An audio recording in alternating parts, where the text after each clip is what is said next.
Batata, bamama, bandeko, mesdames et messieurs, l'abbé Fulbert Yolo a un héritage contesté, une histoire à méditer.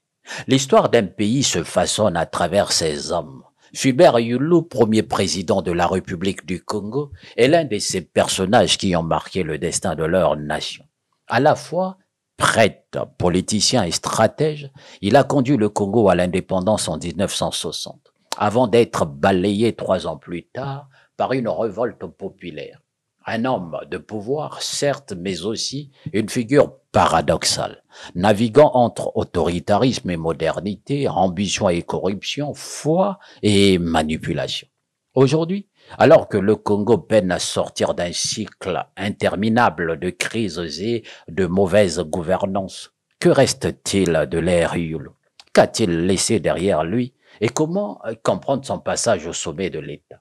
Plus encore, s'il revenait parmi nous, que dirait-il aux dirigeants d'aujourd'hui face au désastre économique, social et politique qui gangrène le pays?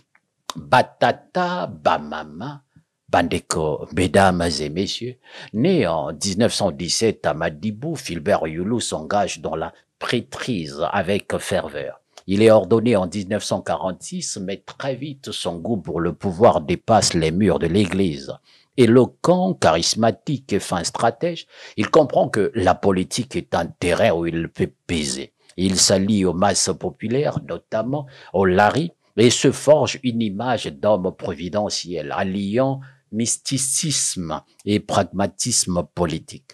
En 1956, il devient premier maire africain de Brazzaville, puis en 1958, à la faveur des réformes coloniales, il est porté à la tête du gouvernement. Son ascension est fulgurante. Le 15 août 1960, il proclame l'indépendance du Congo et devient le premier président de la République. Mais très vite, la désillusion s'installe. Batata, bamama, bandeko, mesdames et messieurs, un visionnaire piégé par ses propres excès. Fulbert Yulu croyait en État libéral, prônant la coopération avec la France et le développement économique par l'investissement privé. Contrairement aux leaders panafricanistes comme Modibo Keïta, il rejetait le socialisme et défendait un modèle capitaliste. Son bilan économique est contrasté. Sous son règne, le Congo attire des capitaux étrangers, notamment dans le secteur minier et forestier.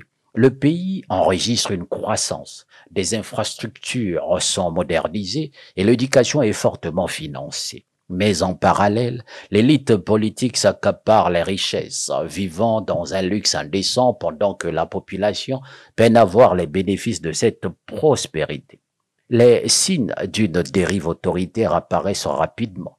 En 1961, il fait voter une constitution qui renforce son pouvoir. En 1963, il veut instaurer un régime de parti unique et fait arrêter les leaders syndicaux, étouffant toute opposition. L'opulence du pouvoir contraste avec la précarité grandissante du peuple. La goutte d'eau de trop.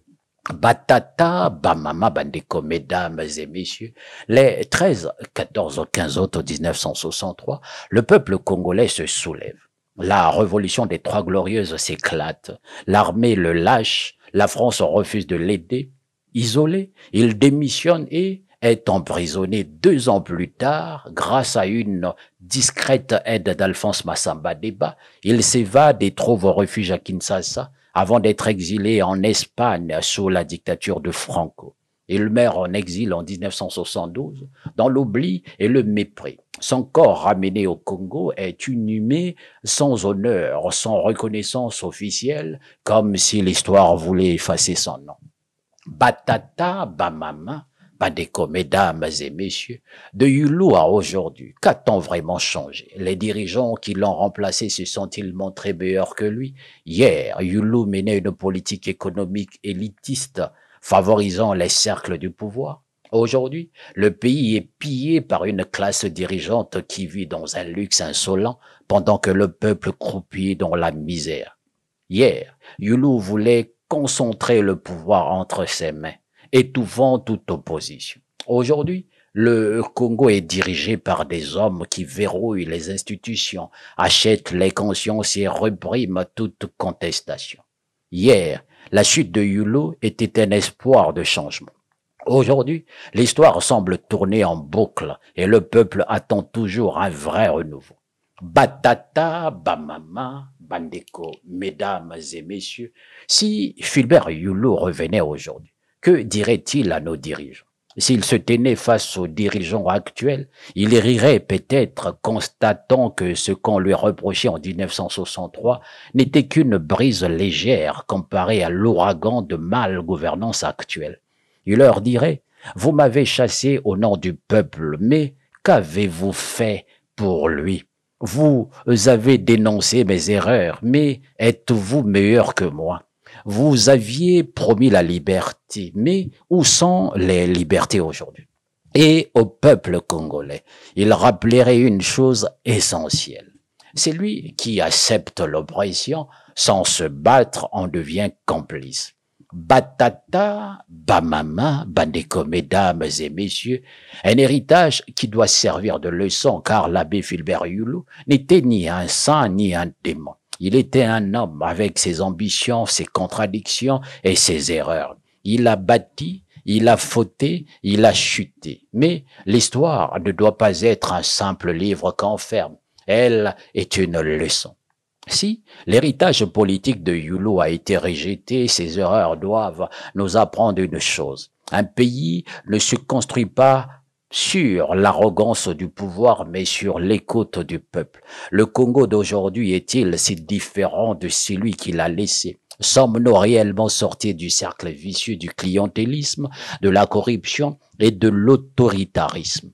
Batata, Bamama, Bandeko, mesdames et messieurs, l'histoire se répète toujours pour ceux qui refusent d'en tirer des leçons.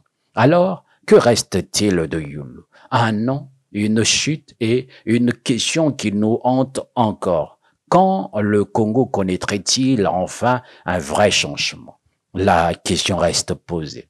Batata, Bamama, Bandeko, mesdames et messieurs, merci d'avoir suivi cet édito politique et à très bientôt.